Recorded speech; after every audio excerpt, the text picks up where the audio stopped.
आपलं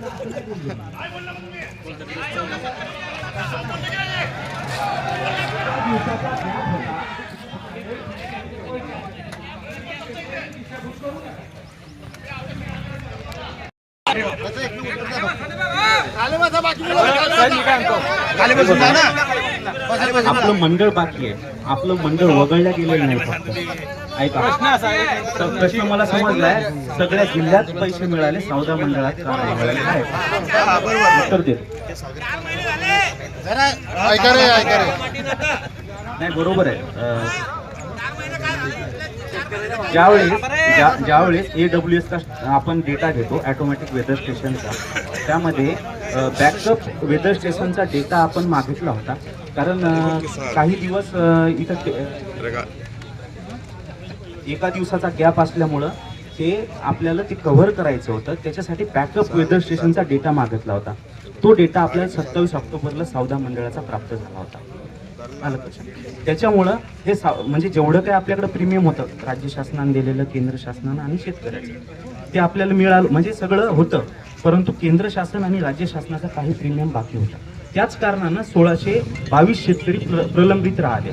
आणि जेव्हा आपल्याला राज्य आणि केंद्राचा प्रीमियम मिळेल, त्यानंतर आपण सौदा मंडळाचे पण पैसे आपण वर्ग करू शेतकऱ्याच्या खात्यामध्ये. डेटा का उशिरा गेला? डेटा का उशिरा झाला?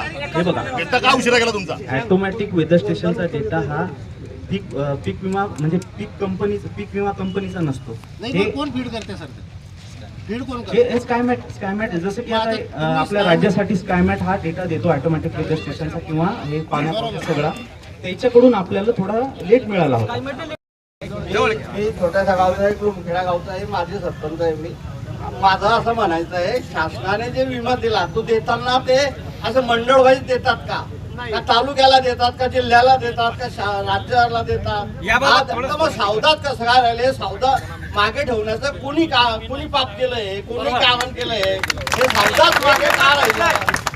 ते देताना का असं सौदा, फैसको, भुसावळ असं लिहून देत नसतील ना शासन? तर मग हे पाप कोणी केलं? हे याबाबत स्पष्टीकरण द्या साहेब. सौदाच का मागे राहिलं?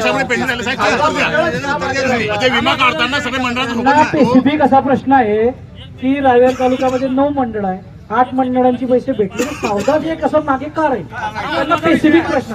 साहेब, पवार साहेब, तुम्ही माहिती उशिरा पाठवली सौदा मंडळाची. तुम्हाला पत्रकार प्रश्न विचारतो, बोला.